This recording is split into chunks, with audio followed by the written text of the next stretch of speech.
আসসালামু আলাইকুম বন্ধুরা, চলে এসেছি প্রতিদিনের মতো নতুন একটা অসাধারণ রেসিপি নিয়ে। আপনারা দেখছেন গ্রামের মেয়ে রান্না ইউটিউব চ্যানেল। আমার এই ছোট্ট চ্যানেলে তোমাদের অনেক স্বাগত জানিয়ে আজকের রেসিপি শুরু করছি বন্ধুরা। তাহলে চলো আজকের একটা নতুন রেসিপি তোমাদের সঙ্গে শেয়ার করছি। আজকে এই তরমুজের খোসা দিয়ে আমি এমন একটা অসাধারণ রেসিপি বানিয়ে তোমাদের সঙ্গে শেয়ার করব বন্ধুরা। এই তরমুজের খোসা ফেলে দেয় বন্ধুরা, খোসা দিয়ে খুব একটা সুন্দর রেসিপি হতে চলেছে। তোমরা শুধু পুরো ভিডিও দেখো আর চ্যানেলটা সাবস্ক্রাইব করে অবশ্যই সাথে থাকো। আমি এই তরমুজটা কেটে নিব আগে। দাও তরমুজের খোসা দিয়ে বন্ধুরা। তো দেখো তরমুজটা মাছ বরাবর আমি কেটে নিয়েছি, সাইডে সরে রাখবো। এটা আগে কেটে নিব,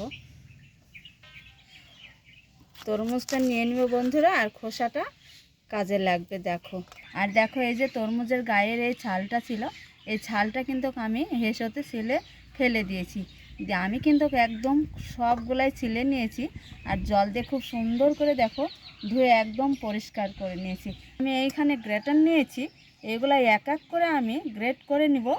আগে সবগুলো কিন্তু গ্রেট করে নিব, তার জন্য এখানে গ্রেটার নিয়েছি, বাটি নিয়েছি। আমার বন্ধুরা দেখো খুব সুন্দর করে গ্রেট করে নিয়েছি। দেখো এবার আমি জল দিয়ে ধুয়ে তুলে নেব। এই যে দেখো কোরানো যে তরমুজের খোসাগুলো খুব ভালো করে সুন্দর করে ধুয়ে জল ঝরিয়ে নিয়েছি, এবার গরম জলে দিয়ে দিব।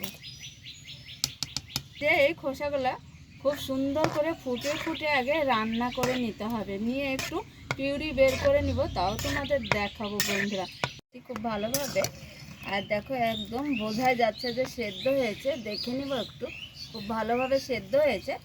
এবার আমি এই খোসাটা ছেঁকে নিব বন্ধুরা। তরমুজের ফেলে দেওয়া খোসাগুলা খুব সুন্দর করে ছেঁকে নিয়েছি, নিয়ে এই দেখো পিউরিটা বের করে নিয়েছি।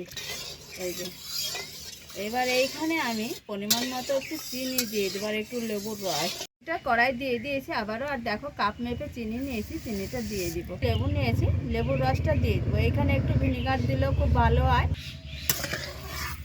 এইবার দেখো আমি খুব সুন্দর করে এই পিউরিটাকে একদম জাল করে সুন্দর করে আমি একটা জেলি তৈরি করে নেব। সুন্দরভাবে ফুটিয়ে নিয়েছি, এইভাবে আমি মিনিট 5-6 জন্য ফোটাতেই থাকবো। জোরে জোরে আমাকে জাল দিতে হবে বন্ধুরা। বন্ধুরা এখানে একটু লাল কালার দিয়ে দিব।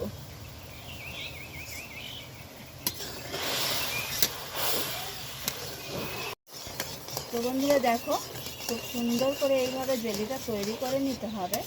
এইখানে তোমাদের বলেছে আমাদের সাথেই থাকো কীভাবে জেলিটা তৈরি করব বন্ধুরা। এই যে দেখো জেলিটা একদম তৈরি হয়ে যাবে, খুব সুন্দরভাবে তৈরি হয়েছে বন্ধুরা। এইবার আমি নামিয়ে একটু ঠান্ডা করে রেখে দিব মিনিট 20 জন্যে ফ্রিজে বন্ধুরা।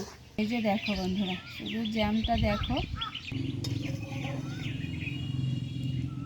বন্ধুরা। এখনও আমি একটু ফ্রিজে রেখে দিয়ে তারপর আমি একটু কৌটোতে ভরে রেখে দেবো বন্ধুরা। জন্যে এইভাবে তরমুজের খোসা ফেলে না দিয়ে কত সহজ উপায়ে জ্যাম তৈরি করা হয়, শুধু দেখতে থাকো বন্ধুরা। ব্রেড রুটি সব কিছুর সঙ্গে বিস্কুটের সঙ্গে বাচ্চারা কিন্তু খায়, এটা খুব পছন্দ করে। তো আজকের এই জ্যামের রেসিপি, ফেলে দেওয়া তরমুজের খোসা দিয়ে জ্যামের রেসিপি তোমাদের কেমন লেগেছে? যদি ভালো লাগে একটা কমেন্ট বক্সে কমেন্ট জানিয়ে তোমরা ভিডিওটা অন্যদের সঙ্গে একটু শেয়ার করবে বন্ধুরা। তাহলে রেসিপি এই পর্যন্ত শেষ করছি। তোমরা যেখানেই থাকো ভালো থাকো, সুস্থ থাকো। তোমার